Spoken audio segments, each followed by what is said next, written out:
being willing to cannibalize yourself or to try new things. Like, I don't think every large company out there is willing to, quote unquote, let some stuff break to an extent. You have to let stuff break, because otherwise I think things just become so ingrained in the fabric of the organization that you will not be able to take it out, right? So I always say, like, okay, what's a one-way door? Like, there's certain things that you gotta make sure you measure 5 times before you cut. The other things you're like, look, if I mess it up, well, we could, reverse course. And that's how you keep the incumbent from becoming slow and lazy, because the incumbent is continuously disrupting themselves and rethinking what it could do differently. Someone once said to me, the worst thing you can possibly say to a CFO is, well, that's the way we've always done it. Oh man, I hate that. Exactly. Is this thing on?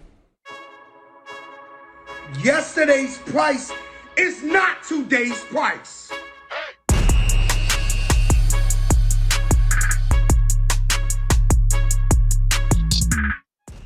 Bucket list alert. We got him, folks. Sandeep Aujla, the CFO of Intuit, right here on the Run the Numbers podcast. And over the past decade, Intuit's market cap has grown from 25 billion to over 200 billion. And Sandeep has been at the center of that evolution, from TurboTax to QuickBooks to Credit Karma. This is a platform business in the truest sense, serving everyone from DIY taxpayers to scaling mid-market companies. So in this episode, we dig into what it's like to lead finance at one of the 10 largest software companies in the world, and how to keep innovating when you're already the category leader. Whether Intuit sees itself as a software company, a payments company, or a services platform, and what that means for how they operate behind the scenes. The art of telling one cohesive financial story across multiple product lines and customer segments, and where storytelling meets data in his CFO role. Why the mid-market became a new frontier for growth, what made customers leave QuickBooks in the past, and how finance helped uncover a major expansion opportunity. How Sandeep's team allocates capital in a company with massive profitability. Do you decide between incremental investments, AI, big bets, or moonshot projects? And what metrics he tracks personally, how senior leadership stays immersed in the data, and yes, we even talk leap years and their weird effects on reported earnings. I've always wanted to ask somebody that. All this and much, much more after a short word from our sponsors. As a CFO, you're expected to bring clarity to everything, including how your company manages ownership. The tools you use should make that easier, not harder. But when they come with hidden fees, data you can't always trust, and support you can't rely on, you end up with more frustration than clarity. That's where Pulley comes in.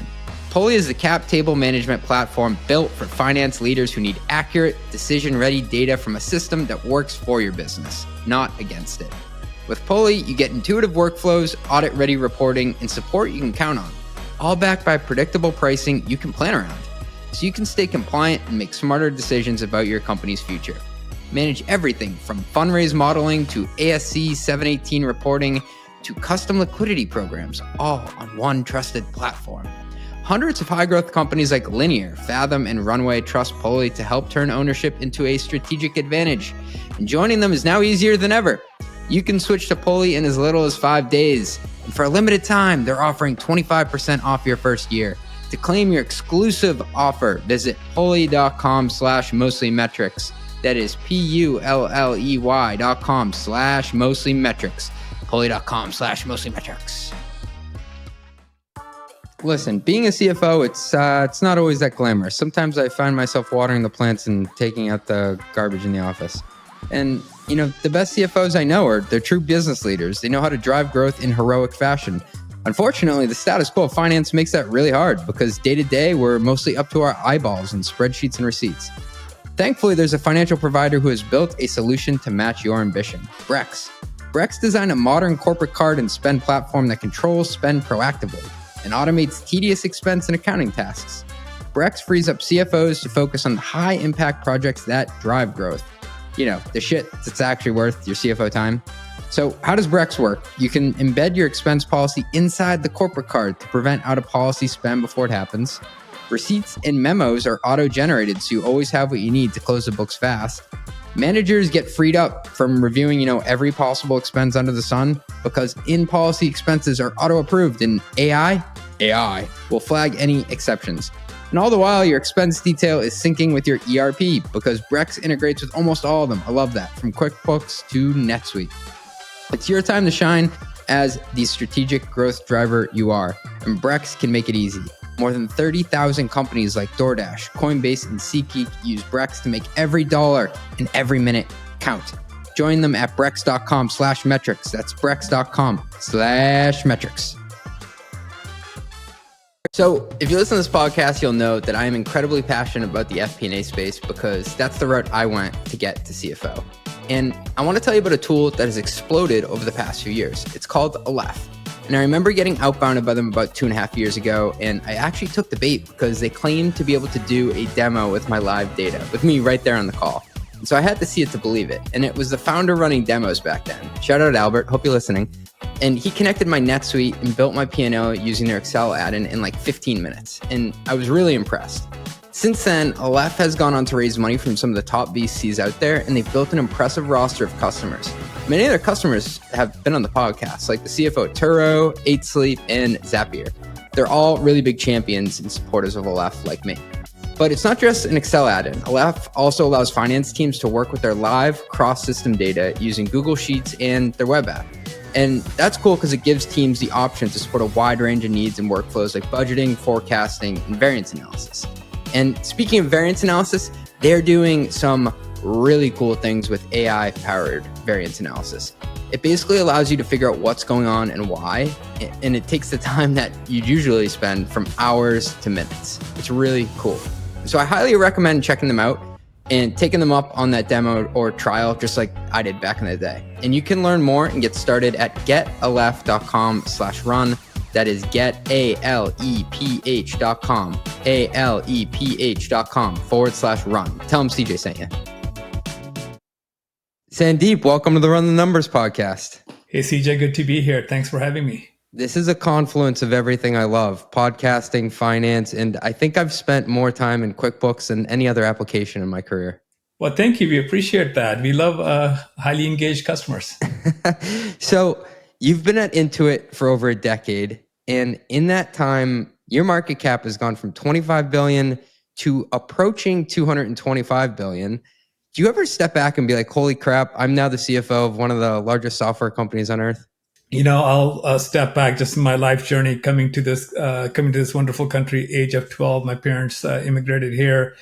I feel like I'm living a dream. If there was a theme to my life, it'll be grace and gratitude. Gratitude for being in such a fortunate position. Gratitude for those who sacrificed to help me get here, and those at the company and around that just helped me grow as a leader. So it's an amazing journey, and I continue to enjoy it. And I'm very grateful for the opportunity I have to serve our customers and to serve our employees. Did you ever think you would be a chief financial officer if you look back at the steps along the way? Oh man, I'm glad you asked. You know, I started my career in investment banking, and I can tell you when I was a banker working on M&A, the CFOs at that time, 75-80% of them had a certain persona. Yeah. And I was like, man, I'm not sure if I could actually be there. Like, they were always super serious, always into like the accounting stuff and all that, because this is circa 1999 and that kind of era. And I was like, I don't think it just didn't seem fun. Yeah. And then, short story, but super fascinating how it happened. I continued to do M&A, and I ended up joining one of my clients, Visa. And we did an acquisition of an amazing company called CyberSource. And one of the key thesis for the deal was international expansion. And that just didn't play out so well. So the CFO at Visa, who's a great guy, Byron Paulett, he called me up one day. He goes, hey, you committed to these synergies of the deal? Go fix it. So that to me became my, by happenstance, introduction to finance. But CJ, what that did for me was really define the role of the CFO. Now, CyberSource at that time had a 25% market share in e-commerce. So I knew part of the job is preserving the amazing value that exists. But what my mandate was from the CFO of Visa, and what my mandate was for my role was to create value. So the job became preserve the value, but the way you differentiate yourself is by putting points on the board day in and day out as a CFO and as a finance organization. I love that, putting points on the board. I want to quickly just revisit something you said just about the typical CFO in the movies. And if you're an investment banker, you probably saw this too. Like they're so serious. Everything's so serious. These guys wear a belt and suspenders to work every day. I was really nervous before this interview because we've had this couch in my office for about 2 years. We've been trying to get rid of, and I'm going somewhere with this, I promise. Yeah. And the people were coming to pick it up, and I said, I have one of the biggest interviews of my life. I can't have them moving a couch during this. And the guys are looking around my office. They see the microphone. They say, what do you do for a living? I go, I actually have a podcast for a living now. I used to be a CFO.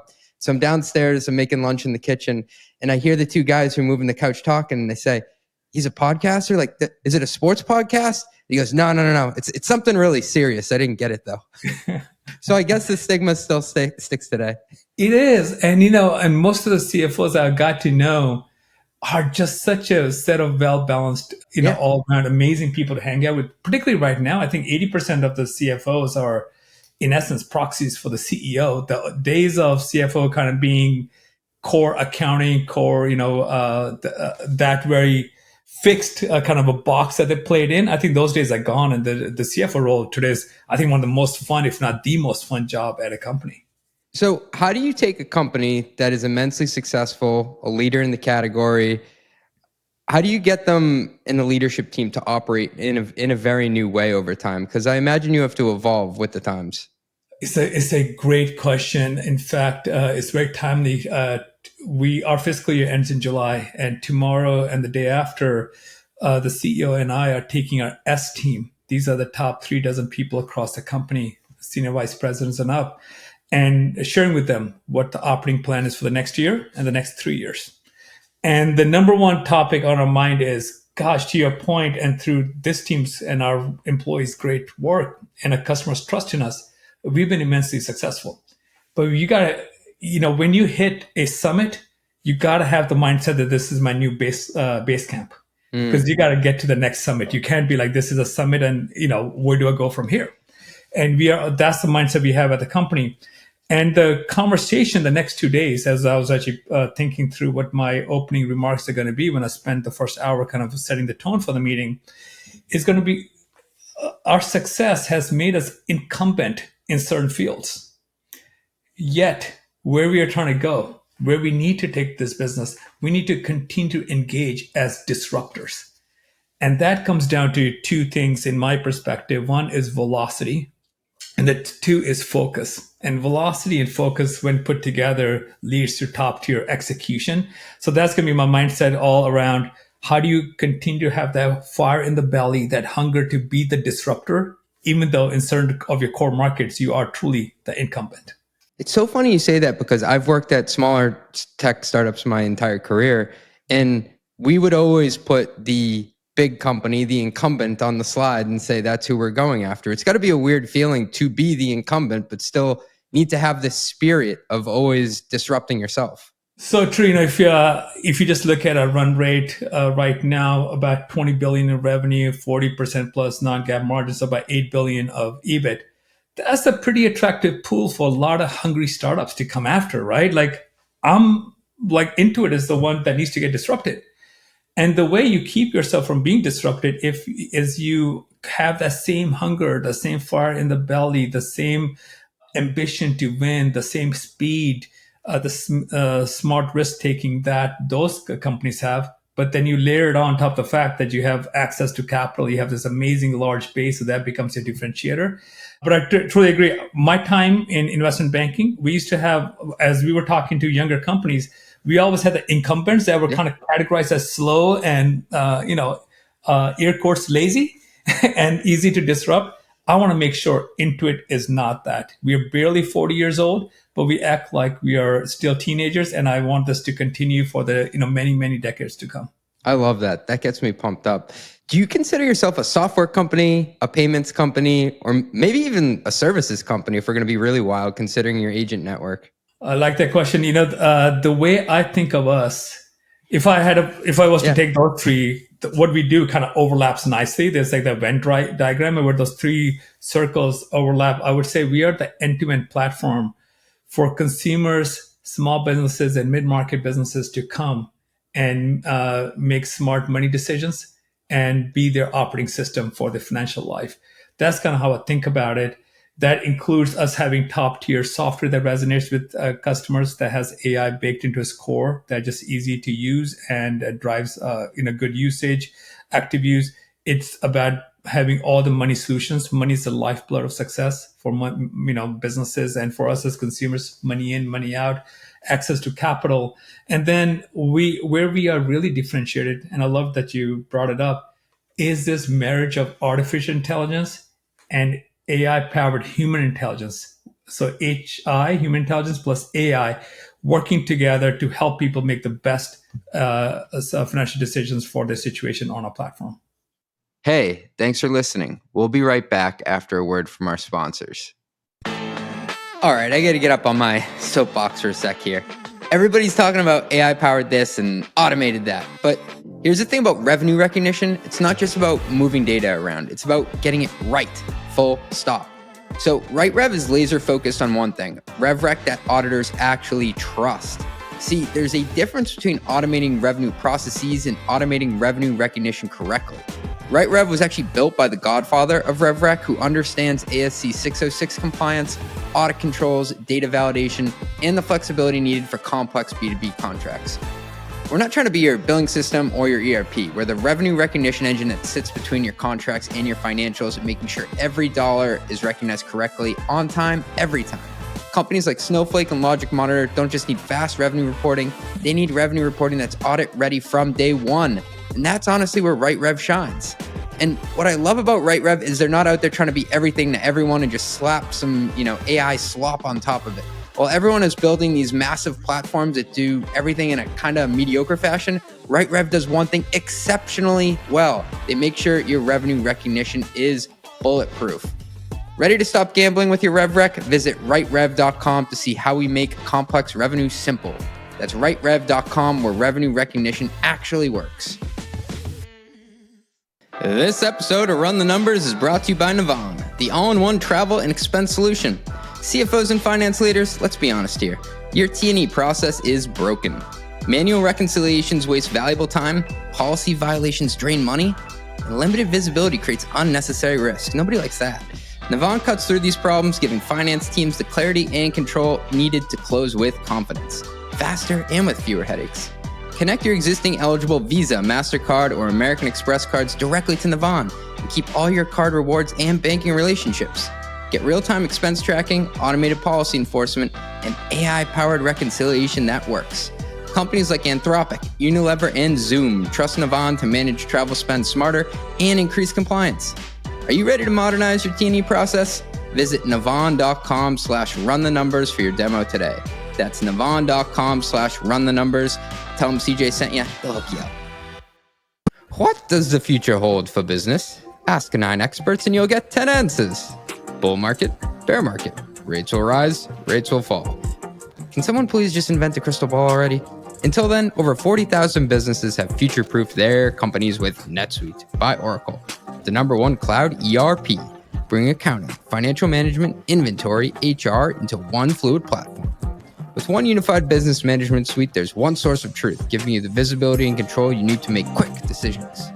With real-time insights and forecasting, you're peering into the future with actionable data. Whether you're closing the books in days, not weeks, you're spending less time looking backwards and more time on what's next. If you listen to this podcast, you'll know I ask CFOs all the time to rep their tech stacks, and I would say almost every one of them use NetSuite. And that's what I would use too. Whether you're a company earning millions or even hundreds of millions, NetSuite helps you respond to immediate challenges and seize your biggest opportunities. Speaking of opportunity, download the CFO's Guide to AI and Machine Learning at netsuite.com/metrics. The guide is free to you. That is netsuite.com/metrics. Ooh, yeah, it's netsuite.com/metrics. Please, guys, I really need this. That's awesome.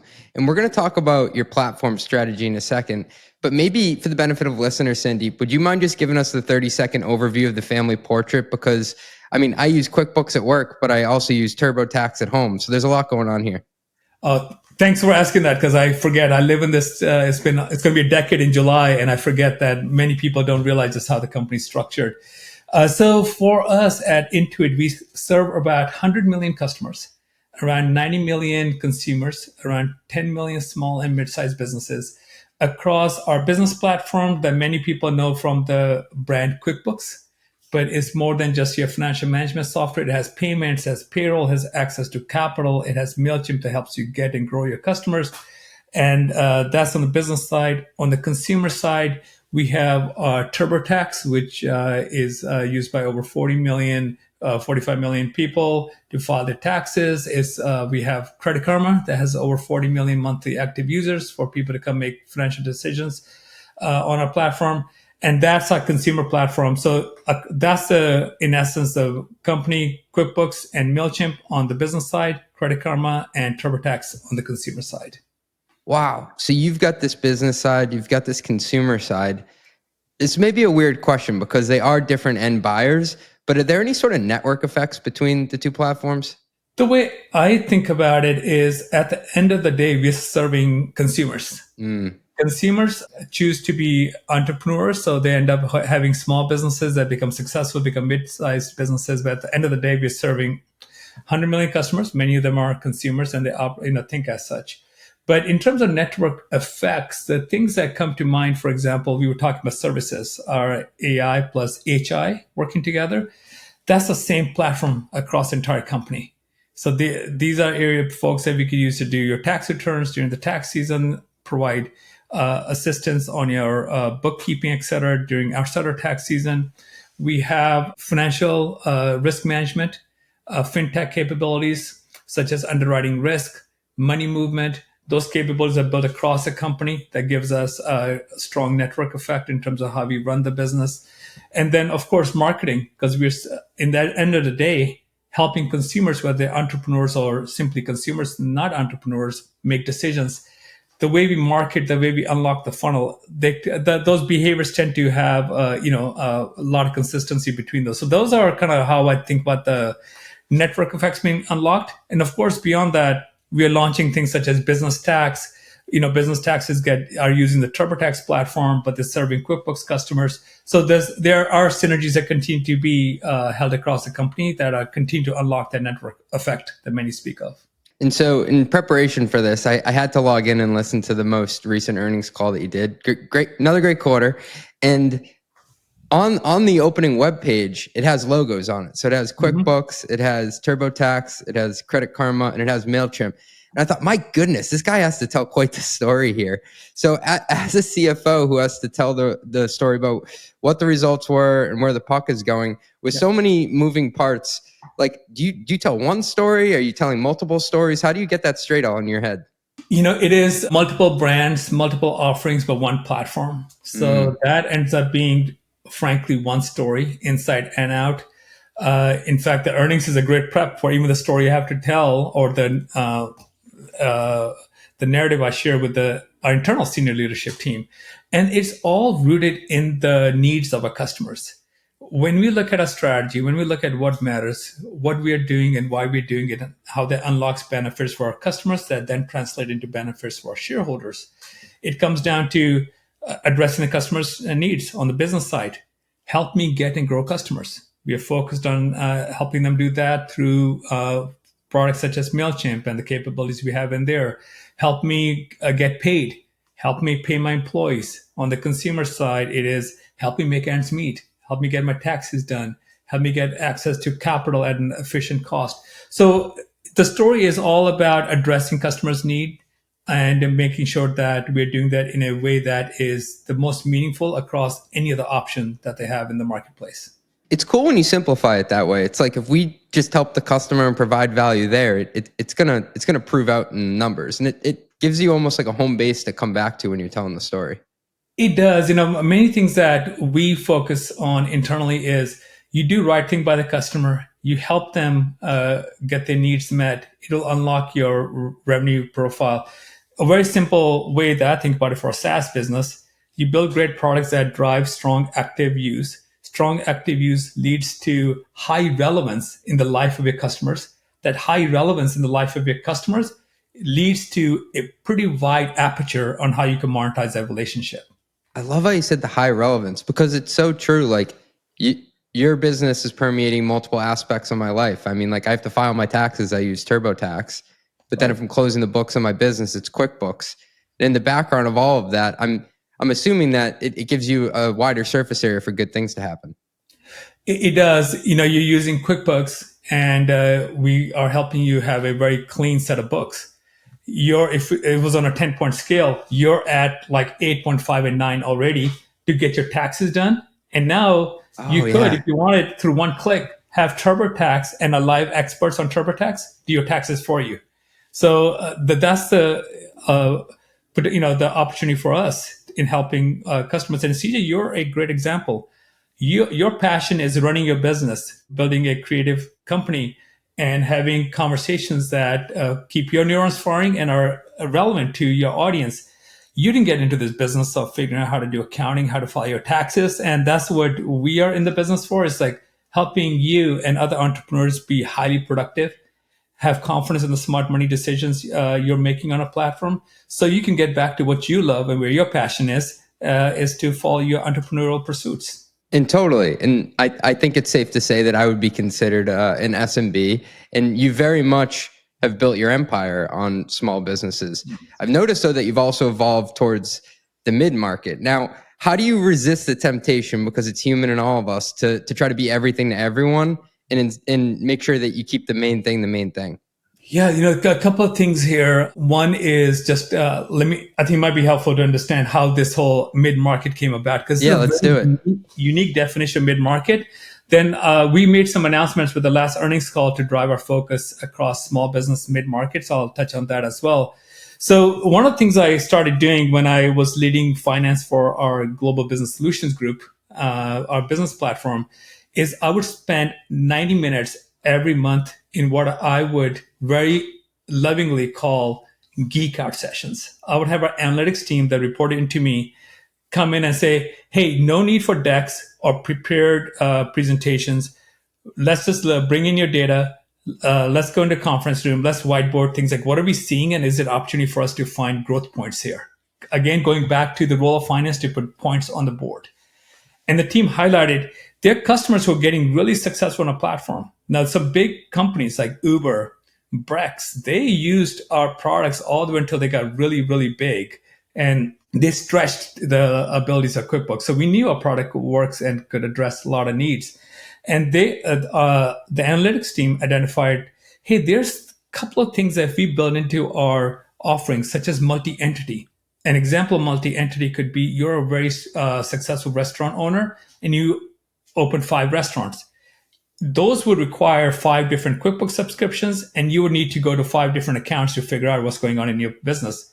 But now we could have one solution that could help you do that all, which we have through Intuit Enterprise Suite. And things like multi-currency, things like multi-jurisdiction. And the analytics team in finance identified that. We worked with the product team and the general manager to say, hey, there's a massive opportunity. We end around $3,000 a year. The next leap up starts at about $25,000 a year. That's a massive unaddressed space that we can go after. So that became our mid-market. The way we define mid-market within the company is those with $2.5 million to a couple of $100 million in revenue. If you go outside, many people will still consider many of those customers to be small business. So it's a very unique definition of mid-market. And we think this is a great opportunity for us to go address those customers' needs. There's about 1.7 million of those customers. Half of them are already in our platform, so we can help them upgrade and continue to have their needs met better. So I think it's going to be actually very synergistical with both, to going back to your original question, the small business and the mid-market side. The last point I would make here, and then I'll turn to you, is with our last earnings call, we also changed the structure of the Global Business Solutions Group to now have a leader focus on small business, and she will report directly to the CEO, a leader focused on just mid-market, and she will report directly to the CEO, and a leader focused on services, and he will report directly to the CEO. So this is us highlighting that all of these things are immensely important. They're critical to a success and a growth over the next 3 years. And we need to make sure that they're getting that level of attention within the company. So I recently lived that when we were at Parts Tech and I was CFO there. We were on a plan that was costing $2,000, $3,000 a year. Mm-hmm. And we were looking around, what's the next stage here? What are we going to need next? We looked at the pricing. It was like minimum was $25,000 to get into anything. And I was like, did we break a window? Like what happened? Why is it jumping up like that? And we ended up using your advanced module, which got us to the next stage in life. And you're a guy who lives in the numbers. You're looking at churn all day. It is an interesting phenomenon that you have customers that love you, and the churn happens not because they don't like what they're using. They're essentially churning out the top because you grew with them. They are, they are getting to be really successful on our platform. They don't want to leave. Beyond the cost, what I hear when I talk to customers, cost aside, moving to migrating to a new platform, many customers have compared that, in their words, to getting an organ transplant. Right. So this one customer I was talking to took him 6 figures spent and over 12 months to migrate. And he was like, look, I'd rather go to advanced, which is a super easy upgrade, like happens in minutes, or go to IES, which can happen a day or two. At most, maybe it'll take a week for us to get the migration because they're on the same platform. And that's the key. But on top of that, what, we're also seeing, and you and I, if we look at our phones, we have multiple apps that we use throughout the day. The surprising thing to me, and Scott Cook, our founder, always says, savor the surprise, is that many of our customers are using any from 3 to 15 apps to run their business. And the other thing that really resonates with them on our higher end SKUs is that while they end up paying more to us, they actually end up saving a bunch of money because they can display some of the other apps that they're using and end up actually being an ROI positive trade-off to them on a dollar side, as well as the time that they're saving. So both the migration cost, the cost of ownership, as well as just the having everything in one dashboard in essence to run your business is really resonating with the customers. We've established that you've traditionally served small businesses. You're evolving with them. I'm curious, you probably have a better read on how small businesses are adopting technology and AI than anybody else. How are they evolving to leverage tech and scale their ops? Small businesses are a couple of things. One, they are super savvy. I think many of us folks in large companies sort of don't deal with small business, kind of don't give them enough credit. Many of them are using ChatGPT, Claude, many of Perplexity, Gemini, you name it, on a daily basis. And when we talk to customers, we do this thing called Follow Me Home, where we spend a lot of time watching customers use different products and how they run their business to inform us what we need to be building. They are quite savvy, and we're seeing that on our platform as well, which is, we are introducing, making generally available on July 1st, 5 different AI agents: accounting agent, finance agent, customer agent, project management agent. The things that we are seeing when we tested the agents with hundreds of thousands of customers is that there's a desire to lean into technology to continue to drive their productivity. And that's resonating, which is what gave us the confidence to introduce some of this innovation in the coming weeks here. I have to agree with you. I think that people don't give SMBs and small businesses enough credit for how scrappy they are with technology and how fast they're willing to try something versus a larger company. We spoke with the CFO of GoDaddy, and if you want to talk about SMBs, those are even just individuals. And he was like, you don't get it. A lot of these people are faster to adopt and try things than a cutting edge, bleeding edge tech company that you would imagine. Oh, no, 100%. I mean, you want to put a new system or a new tool here at Intuit, you got to go through our security teams and et cetera, et cetera. I mean, it's a pretty long thing. I can't even upload anything that I want to just test out on my laptop or my company-issued phone. Small businesses don't have that. So they're willing to kind of try out new things. And if it resonates, they'll keep using it. If it doesn't resonate, they'll chuck it. Right. And I think that that's the real beauty that those folks are. They're more cutting edge than I think many people, to your point, would assume. And more honest. They'll tell you if it's not working. Oh man, I love that. You talk to, it's my daughter, she just graduated high school last week. So she's in her first internship. So I was talking to her over breakfast. I'm like, hey, how's it going? She goes, Dada. They all call me Dada. They use words that you would never use in normal conversation. She's doing internship at a biotech company. And that's what I love when I talk to small businesses, because they're like my daughters, they use normal conversation and they're blunt. They'll tell you what's working and what's not working. And that's what I love, because it keeps us and our product teams focused, because we are not solving for any narratives. We're solving for productivity and smart decision making. I love that. You're not solving for narratives. I want to talk about capital allocation. Let's do it. And you lead a company with vast profitability and product depth.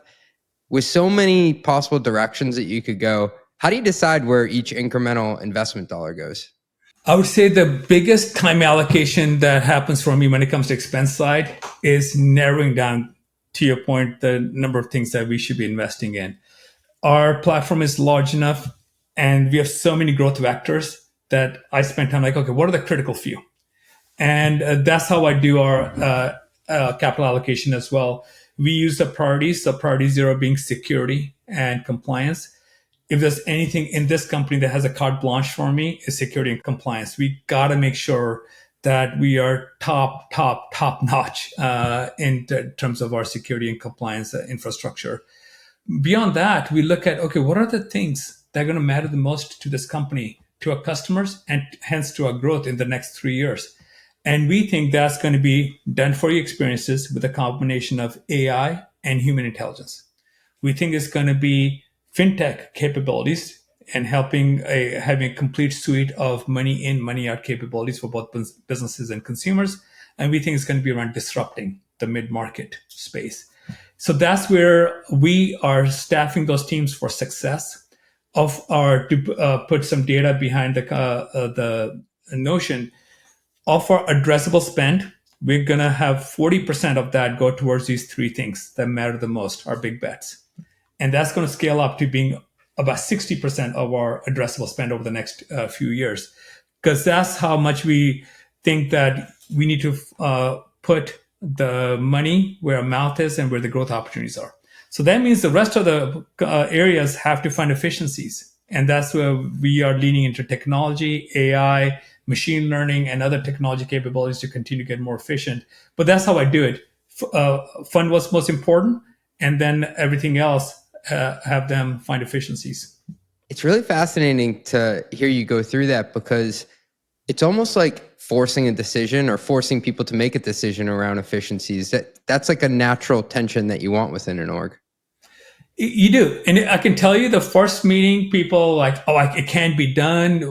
We'll end up doing X, Y, Z. You'll think that you were going to, break some rules of physics by what you were asking them to do. And then, you let them kind of process it and metabolize what you're asking them to do. And then they'll come back in a meeting or two, be like, if I really push it, I could do it this way. I'm like, see, it could be done. And then over time, that just becomes an approach within the company. Right now, I would say I'm fortunate to work with colleagues who totally get it. Like, hey, look, there's a finite set of resources. Those resources have to go towards what matters. We have to staff that stuff for success. And everything else, we got amazing tech capabilities. We need to find efficiencies. We have a lot of CFOs listening, Sandeep, who have department leads, fellow C-suite members coming to them all the time with their hands out, asking for them to fund the next thing. You're somebody who has more product lines than anybody I know. Do you get better at saying no to people gracefully over time? Or do you have any tactics or strategies for basically redirecting people to think through it in a way it doesn't cause friction within the org? Yeah, what I would say to my peers in the CFO community is just know, we have such a fortunate job that we are, in essence, the Switzerland of the company. For example, I can walk to Alex Balaz, our CTO, and ask him any question around how we're spending on AI, how we're using our models versus external models, how we're using AWS versus Google or other capabilities. I can go to our Chief Commercial Officer, Greg Johnson, and talk to him about our spending on brand marketing versus performance marketing versus TV ads versus whatever. And none of them are questioning my motive, because they know as a CFO, I have only one goal: find the optimal outcome for Intuit Inc. I'm not solving for finance. I'm not solving for any one department. I'm solving for Intuit Inc. And only 2 people in the company have that lens, the CEO and the CFO. So I would say take advantage of the license. So when folks come to me, I always take them for the ask they're coming with and broaden the aperture on where we are as a company, what our opportunities are across the company to invest. And that always leads to us making sure that every dollar we have is going towards the most efficient use and most optimal ROI for the outcome.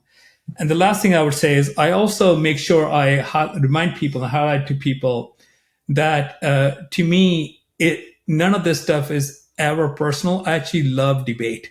I like, hey, look, I have a point of view. I'm going to put forth my point of view and let's debate it out. And because by debating things out, and I think this day and age, in certain cultures, folks are just hesitant to have debates. And I always tell people debates and pushing each other in a respectful way leads to the best outcome. So that's kind of how I do it. Solve for ask the right questions, solve for the Intuit Inc. optimum, and just make sure I'm having good debates with my peers in the company. It sounds like you also bring people back to those three core pillars that are important to everybody. It's kind of like, well, we all agreed we were going to do this. If we go out and do all these other projects, help me here. How are we going to solve for what we agreed to? That's exactly right. And then we also make sure that, as you mentioned, those big bets, those three pillars are set up for success, and also help my peers find opportunities across their portfolio. I recently had a peer come to like, hey, we're trying to do X, Y, Z, and I need to staff up this team, and I don't have anyone with this capability that could actually do it. And we step back and open up the aperture on the folks in his organization that did work kind of like that, and he had 104 people. And I'm like, well, I'm sure across his 104 people, we can find a dozen that we could repurpose. Like, let's just see what breaks. If something breaks, no one's going to lose their life. And I'll have a story around that as well. But let's just, risk it out and see how those, reshuffling people, restaffing people could help. And this brings me back to actually a story that really is important as CFOs. I worked with this managing director when I was at Goldman. And I remember I had made a mistake on a client presentation, and it was going to a large aerospace defense company CEO. And it starts showing that the deal was going to be accretive. There was a formula error, and it showed the deal was going to be dilutive. And I go to JT, and I'm like, hey, JT, I really screwed it up, man. Like, this is going to be bad. And he had a very simple story for me. He goes, look, Sandeep, I used to command a nuclear sub. If I screwed up, people would lose their life. You screwed up. All we're going to do is go tell the partner who's heading over to go see the CEO to go make a quick stop at Kinko's. We're going to swap that one slide out of the deck. This is actually before the days of, everything being on broadband. So we actually went to Kinko's. And that one incident that happened, I would say circa 2005, just changed my whole perspective. Like, just take risks. Many things in life are two-way doors. If you mess it up, you can always do a redo. No one's going to lose their life. And that's one of the things I always bring to my teams and my peers as well, which is, hey, let's try it out. We don't always have to go do net new things. Let's stop doing certain things and see if you feel the pain or someone even cries about it. Otherwise, that we just found our efficiencies. Going back to what we talked about at the top of the podcast, Sandeep, that's like a form of being willing to cannibalize yourself or to try new things. Like, I don't think every large company out there is willing to, quote unquote, let some stuff break to an extent. You have to let stuff break, because otherwise I think things just become so ingrained in the fabric of the organization that you will not be able to take it out, right? So I am very open to, and I always say like, okay, what's a one-way door? Like, there's certain things that you got to make sure you measure 5 times before you cut. The other things you're like, look, if I mess it up, well we could reverse course. And that's how you keep, to our earlier conversation, the incumbent from becoming slow and lazy, because the incumbent is continuously disrupting themselves and rethinking what it could do differently. Someone once said to me, the worst thing you can possibly say to a CFO is, well, that's the way we've always done it. Oh man, I hate that. Exactly. I want to talk about reinvesting across the business, because you have this consumer versus business side of the equation to go through. Is every dollar at Intuit competing equally for the best return, regardless of where it lands? Or is it like, you know what, the consumer business outperformed, we have excess cash to go around, let's double down on the consumer business? Yeah. So I don't ring fence dollars. There's Okay. about 10%, anywhere from 5 to 15, depending on the year. They'll say, look, we got ring fences because there are things that are going to come down the pike that we need to make sure we're investing in. We are ring fencing money for certain areas in international. International is not a big part of our revenue right now, but it's going to be a meaningful part of continue to unlock the TAM come 3-5 years from now. There are new capabilities, new technologies coming out, which we got to test around with. So I do, and these I call Horizon 2 and Horizon 3s, which is, look, these things aren't critical to us hitting our numbers this year or next year, but they're going to matter immensely in year 3 to 5. So those are things that ring fenced. Beyond that, what my job is to be the steward of our shareholders' capital. What the shareholders want is, are you maximizing our capital for the best ROI? So whether it's in the business group, whether it's in technology, customer support, whether it's in the consumer platform, I'm looking to maximize that dollar. That's how we run this business day in, day out. I like that. So it sounds like every dollar is competing for the best opportunity. It is, and it leads to a very healthy tension within the company because no one is guaranteed anything, so they all have to deliver. Yeah, it sounds like there's no sacred cows, for lack of a better term there. And Yeah. I imagine that people will debate pretty vigorously for areas of opportunity. They do, and one of the things that one of the things that matters, like the amazing people you get to work with day in, day out. Folks at at Intuit, I've noticed, have truly the desire to do the right thing by the customer, and are very collaborative.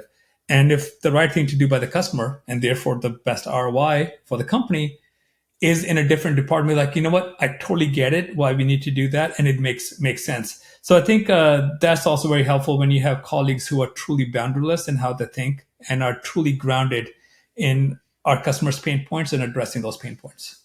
Sandeep, on the podcast all the time, we dive into like, hey, what's the CFO-CEO relationship like? What's a pillar of a good relationship there? What about CFO-CRO? You had mentioned your relationship with your CTO earlier. Your product, it's for finance people. You're probably a core user of it in their eyes, like an ICP. How has your relationship evolved with your CTO in the age of AI? Yeah, so one is, I think, of course, the CEO relationship matters tremendously. I mean, without that, this job is not fun or even worth doing.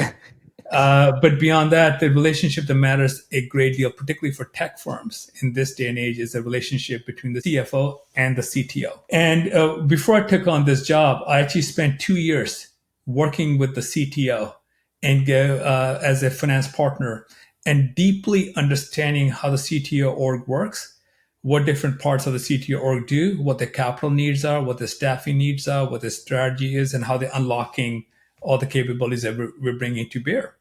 And that was amazing training. And I would say Alex Balaza, CTO, one, he's just a phenomenal individual, but two, is someone I genuinely admire and love spending time with. He's super business savvy. He is, and I say this with a great deal of affection, he geeks out over technology. He's like the nerd who gets the business the best way possible. And I love having conversations with him because he is so customer obsessed. And he's in our products and he's always thinking about what we need to be doing. And he's working with me hand in glove to see how we set up this business to continue to be disruptive in the marketplace while being the most relevant platform in the life of the consumers, the small business and mid-market people we serve. So advise all my peer CFOs, invest in the relationship with the CTO, and you and the CTO should truly be the best buds. Because the age-old tension is you're the one who has to forecast and put your name next to like how much revenue you're going to have and what you're investing in the business. And you have to predict by talking to your CTO of like, when are we going to be able to sell this thing off the back of the truck? That's exactly right. And, Alex, our CTO, and I have these conversations like, great, Alex, we're going to be launching and testing these AI agents. How should I think about the adoption rate? How should I think about the benefit to the customer? And he's very business savvy in the sense that he and I will sit down and say, okay, here are the right KPIs, and these KPIs are on customer behavior and the customer adoption of our technology, and that I know when done right is going to absolutely translate into revenue and business outcomes. But I speak with Alex the language that resonates and is common between both of us, which is the customer pain points that have a very direct and near-term relationship to those business outcomes. This is beautiful. I want to call out that you're also talking his language or shared language, which is around customer behavior and adoption metrics, usage metrics, uptake metrics. You're not going to him and saying, hey, I need to amortize this expense, or this is the gap revenue we expect. I feel like the relationships sometimes aren't great between a CFO and CTO when they're talking about, they're just talking past each other. That's right. And he does the same to me. We speak in plain business language, right? Which is, if he and I were entrepreneurs running our business, what is it that would differentiate us the most in the eyes of our customers? Because that's all that matters. Because as I said, my earlier equation, drive active views, increase your relevance in the life of your customer, and the aperture on monetization will open itself, right? And so he does the same with me, because if he started going into different types of tech capabilities or different tech AI languages, I'm like, Alex, I can't even comprehend that. So we speak very, I love your term shared language. We speak a shared language that happens to be very plain spoken business English. The game's so simple when you make it like that. Yeah, life's simple at the end of the day. There's no need to overcomplicate it. I want to talk about AI internally. So we talked about the impact on revenue, the agents that you have coming out. Yep. But I was reading in the news that you have a pretty hefty target you're putting out there for efficiency from AI internally.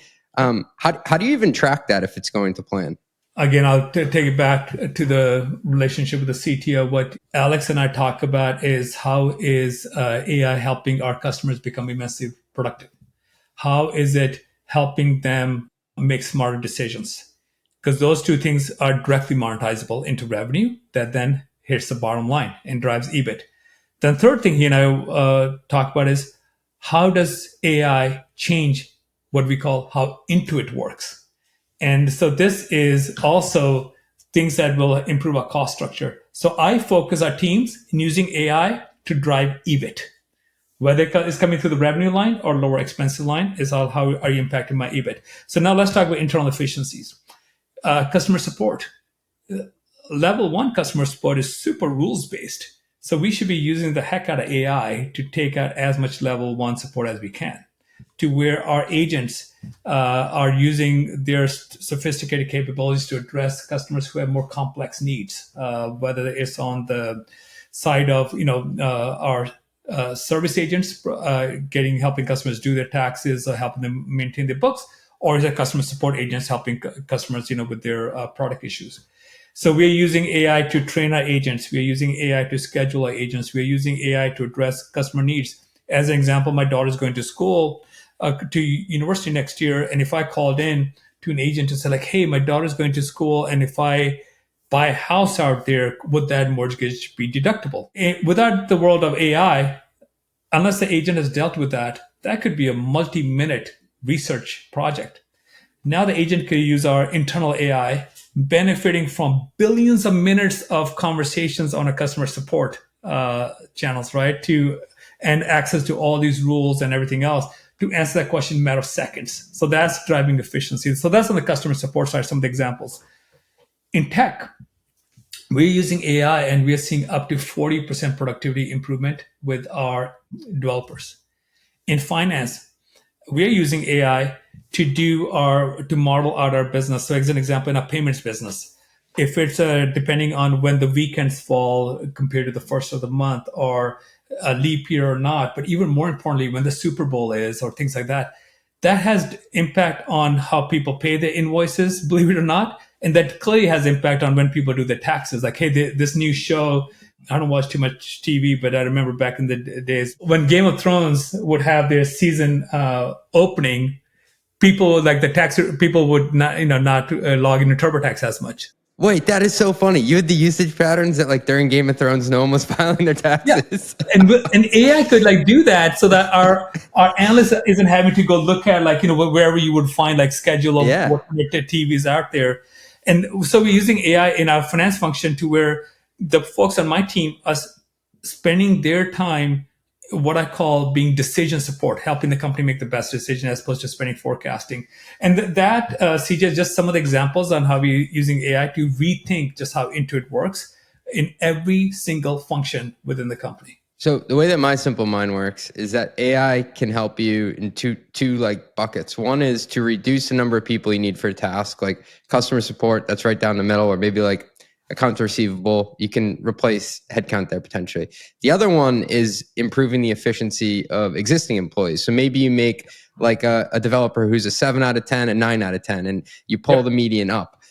Do you think about it in different terms? Are there different buckets that AI helps you internally? I think about it in terms of productivity. What I try to stay away from very deliberately is talking about headcount reduction, because in a company that's growing at a very healthy clip, what this allows me to do is initially when I came into this year, last year, this time we were locking our plans for the fiscal 25, we thought our headcount would grow single digit percentage. And but by the time we got into the year, we started using AI and saw productivity improvements. I'm like, wow, my headcount doesn't actually need to grow. It could be flat. Right. So I don't want folks to worry about like, oh my God, is my job going away? Because I think it's more about them being able to be productive and us needing to hire less people going forward is how I think about it. And also everyone wants to just think about your job and my job. There are things that we do every day that are a bit repetitive, like, gosh, I wish I didn't have to do that. That's how AI could or technology could do this for me. Because I could allocate my neurons to something a lot more productive for myself and for the company. And that's what employee at every level wants to do. And that's what we're enabling for them through technology. I also think what gets lost in the AI conversation around headcount is people view the P&L as like this static thing, where it's really this interlinked organism where if you produce more EBIT, like you said, that goes back into the top of the funnel. And you can use that to actually hire more people if you wanted to go and do other stuff that you didn't have the bandwidth to before. Absolutely right. Just think about this past year. We increased our operating margin by 100 basis points while investing in technology to bring out multiple agents for our business platform, while investing in a new go-to-market motion, building up a sales force to go into mid-market with Intuit Enterprise Suite, and while disrupting the assisted tax category to where customers in that category grew 24% and revenue in that category grew 47%. So we wouldn't be able to fight a strategic battles, if I can use that term, on so many fronts and deliver profitability increases if we weren't leaning into technology and technology capabilities across the company. So well worded. I want to segue to talk about metrics. How many metrics do you track and how many really matter? It's at top of mind because as I shared tomorrow and the day after, we're going through with the SVPs. And we have it boiled down to what I call our golden metrics. There are 25 across the whole company that matter across two dimensions: growing our customers and driving deeper adoption of our platform. Across those two dimensions, there are 25 metrics that matter. And I make sure I bring our senior most leaders, our 36 most senior leaders, to come back to like, these are the things that we should be tracking. Because at the end of the day, this is what's going to make or break our outcomes. Now, having said that, every product team will have other metrics that matter, but at least for the senior most part of the company, there are 25. And so you make sure they understand all 25, no matter what department you're in, you're speaking the same business language. Oh, I'm glad you asked. So here's what we do. We build electronic dashboards using either ClickView or Tableau. When we go into meetings, that includes myself, our CEO, we'll go spend all day with certain parts of the business to go do product reviews, everything else. We say, hey, don't forget about bringing PowerPoints or things like that. Let's pull up your dashboard. Talk to us on these KPIs. We look at our senior leadership team, how often they're looking at their KPIs. And you can always in a meeting hear how people are framing their answers of what they're pointing to, what's working well, what's not working well, and how rooted it is on the dashboards that matter. So we observe and we're always diagnosing. And also, it starts with setting the tone at the top. For me, ever since I joined the company, going back to July 2015, every Monday night, I have time blocked on my calendar to go into the dashboards. Our dashboards are refreshed Monday morning, the teams to kind of do some QA Monday afternoon. So Monday night, I log in. I deeply understand the business. I write down my thoughts on things that I think are working well, areas I have questions. Tuesday morning, a CEO who's an early riser does the same. We'll kind of compare notes around 8, 9 a.m. on Tuesday, and we reach out to people where we have questions. And that builds a culture within the company on KPIs that matter and self-serving those KPIs and being very much rooted in the data. I love how you said it starts at the top, because you have to have a routine for staying on top of your own KPIs if you expect anybody else to make sense of them. Yeah, I think the routine's a great word. You got to have, we have an operating system for the company. You got to have your own operating system. And for me, whether I'm on vacation, whether I'm traveling, Monday night, I'm in the dashboards. And so I deeply understand what's happening in the business. And I know areas I need to reach out to with questions and teams I need to reach out to with, hey, this is going phenomenal. What else how can I invest more, pour more fuel to have this cylinder fire even faster and get more output out of it? Sandeep, you said you like to geek out on metrics. I'm going to take you up on it right now. On your most recent earnings call, you dropped the leap year phrase. Yeah. I love getting into the minutia. What's the implication for a business like yours when there's a leap year in the prior year or the current year? CJ, as I learned this business, I'm amazed. So the leap year, of course, there's an extra day of processing, but it boils down to things which, I grok out of or internally, how many weekends you have, because people's behavior about logging in and paying invoices on weekends versus weekdays is very different. Oh. It comes down to how many Fridays you have. We are the third largest payroll processor, and most payroll is pushed on Friday. So if you have fewer Fridays, you could have fewer payroll runs, as an example, or fewer employees being added. So it just all these little things that, or earlier when we were talking about new TV programs that come on, et cetera, or if there's even weather patterns, if there's storms, of course, we serve many on our platform are construction companies or service providers, and they don't have as much business if there's a storm in the area. So there are all these little things that end up having impact on the business that, we track very carefully. I love the quirks of seasonality. Oh, yeah. Same here. I'm going to take you into what we call our long ass lightning round. Okay, that's good. First question I ask everybody. It doesn't have to be that short of an answer if you want to go deeper, but can you give us one more thing you've screwed up in your career? You're such an accomplished guy. I feel like I got to ask for one more. You gave us one earlier in the podcast, but just one mistake you've made on the job before. So what I have now is, I'll answer your question. I have a very set routine. I use to do it to track things I need to be doing. I use my calendar, like everything's put on the calendar. I basically put no cognitive load on myself to remember anything. And that's because aside from the thing I shared earlier about that one deal where I messed up the math, there was a deal I had worked on where we had to get a calculation done by a certain deadline. Otherwise, the payout was going to be at the regular, default payout ratio. And it just slipped my mind that it was getting to that point. And I remember having a conversation with my boss, Carly. She goes, "Hey, do you have the calculation?" I'm like, "What calculation?" I'm like, "Oh, shoot." And we cranked it out, very quickly. But that always told me, like, don't put sticky notes on your computer because you'll forget to look at that sticky note. Don't say like, "Oh, I'll remember to do this by next week." Just put it in your calendar. So I kind of have a system around no cognitive load. Everything I use technology. I feel like you're really good at prioritizing, though. You're running a pretty big company. You must have some systems that like keep you on track. I do prioritize. At the start of every quarter, I write down how I'm going to allocate my time. I share that with our CEO. So he's got to know, like, hey, look, this stuff isn't a priority, so you're not going to see me in those meetings. I have my direct reports do the same. And then Kelly, who's my amazing executive assistant, and she and I have been working together for a decade now. She'll keep me honest. She's like, "Hey, you said this wasn't a priority. Why are you allocating time here?" And you need those people in your life who just call you out on your BS right away. That's great. Yeah. All right. If you could tell your younger self something knowing what you know today, what would you tell him? I would say two things. Your best laid plans are not going to work out.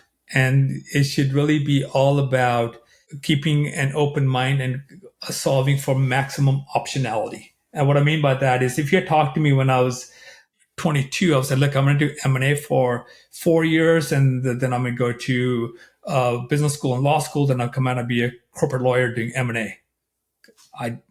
That clearly didn't happen, and I could not be more thrilled. And I shared earlier, I never wanted to be a CFO, and I could not feel more fortunate to have this role and to do what I get to do day in, day out. So one, focus on optionality and keep an open mind, and you'll find the best path for you.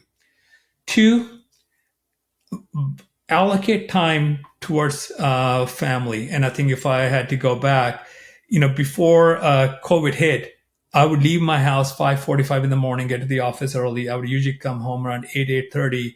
And it was during when COVID hit, which I truly have a lot of empathy, and I think it was super painful for the world. But for me, it was a blessing in disguise, because I got to know what it meant to be home, to do homework with my kids, to eat dinner around the dinner table together.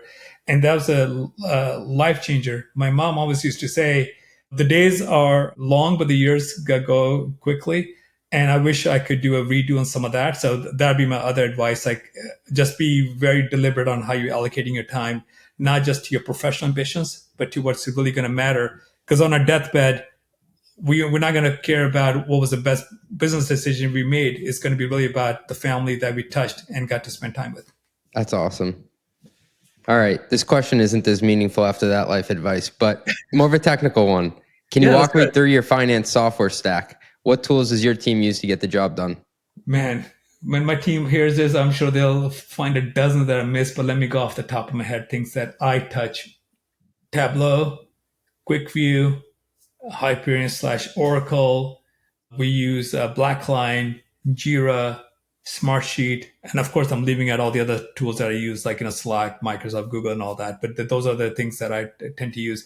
And as a company, we use Gemini quite a bit, because we use a lot of Google tools. So for execs, like when I have to, like when I'm reviewing papers or when I'm like drafting notes, it's also using Gemini. So I get to use some of the AI myself. This wasn't in my notes. Are you the type of guy who prints stuff out and writes notes on it? I am. Me too. In fact, I print out all my pre-reads. We have pre-reads for every meeting. I print them out. I make my coffee. I sit there and I read it, underline it, write my notes. So I'm still kind of old school too. Oh man, okay. That makes me feel so better. Like, I always have a stack every day. We talked about AI like for the first hour, so I just wanted to. Some things don't change, right? Some things, and it's just a feeling of just having that paper in your hand. And I also learned by through pictures, so I like to have to underline it, write my thoughts on the sides, and that way it just truly gets ingrained in my memory.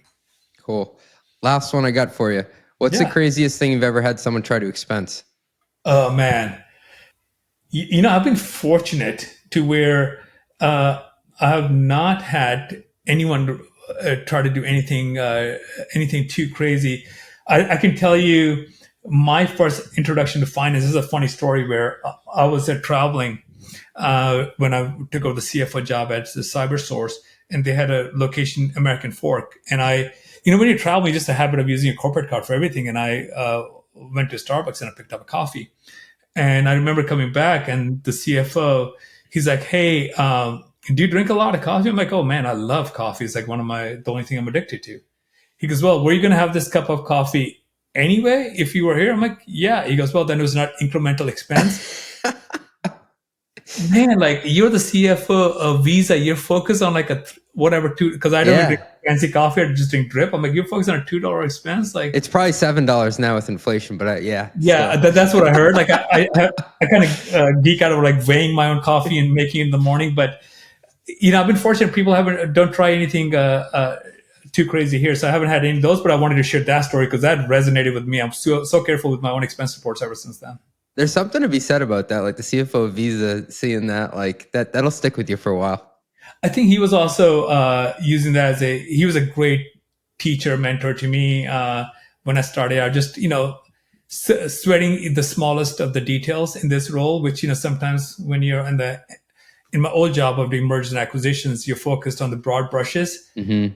But in this job, if you're not focused on the details that matter, things could go awry pretty quickly. That's a great note to end this on. Sandeep, thank you so much for making time for us. I really appreciate it. Thank you, CJ. I really enjoyed the conversation and appreciate you taking the time. Run the Numbers is a mostly LLC production. Yelling an intro by Fat Joe. Artwork by some AI thingamajig.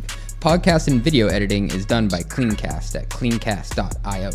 Nothing said on this podcast is intended to be business or investment advice. It's the sole opinion of me, a guy who feeds his dog too much ice cream and has a history of net operating losses, LOL. If you like this podcast, please hit subscribe. It would mean a lot to me. And also check out mostlymetrics.com. That's my newsletter where I explore business models and financial metrics. Thanks for riding with me. Share this with your friends. Peace.